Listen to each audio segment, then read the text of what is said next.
পরমপিতা পাগলনাথ। আমাদের এই পাগলনাথের বাৎসরিক উৎসব আজ ১৫০ বছর ধরে চলছে। এই পরমপিতা পাগলনাথের আবির্ভাব হয়েছে। তিনি একজন অলৌকিক লোক, বাক্য সিদ্ধি ছিলেন। তিনি যাহা বলতেন সেটাই ফলতো। হাজার হাজার ভক্ত দেশ বিদেশে এবং ভারতেও আছে। বিভিন্ন রকমের সমস্যা হয়, তারা মানত করে এই পাগলের এইখানে। হাত ব্যথা হলে হাত দেয় মানুষ, পা ব্যথা হলে পা দেয়, মাথা ব্যথা হলে মাথা দেয়। বিভিন্ন রকমের মানত থাকে এইখানে। পাগলনাথ তাদের সকল ব্যথা দূর করে, তার জন্যই পাগলের এইখানে সবাই সবকিছু দেয়। আর এই দুধ প্রসাদ, এই প্রসাদটা পাগলের এইখানে দেয়। যেমন ধরেন যে আমার গাভী যদি ভালো মতো বাচ্চা হয়, তাহলে আমি পাগলের এখানে দুধ দেব। তখন মানুষ দুধ নিয়ে আসে, এই দুধ আমরা প্রসাদ হিসেবে সবাই নিয়ে খাই।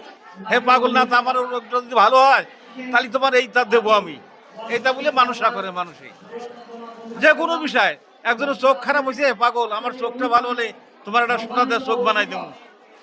এই ফলে এরা মানুষরা করে সব জিনিসে। দেহের ভিতরে যা আছে, অল বডিতে যা আছে, এগুলো রোগ ব্যাধি হয় ভালো হয়, তারা দিয়ে যায়। কেউ মানুষরা করে, কেউ মাথা মানুষরা করে, এই যে গলার চেন দেয়। এই পাগলনাথের কাছে একটি ছেলে সন্তান মানত চাইছিলাম। উনি আমার মনের আশা পূর্ণ করেছে। আমি তার জন্য একটা সোনার চাঁদ দিতে আসছি।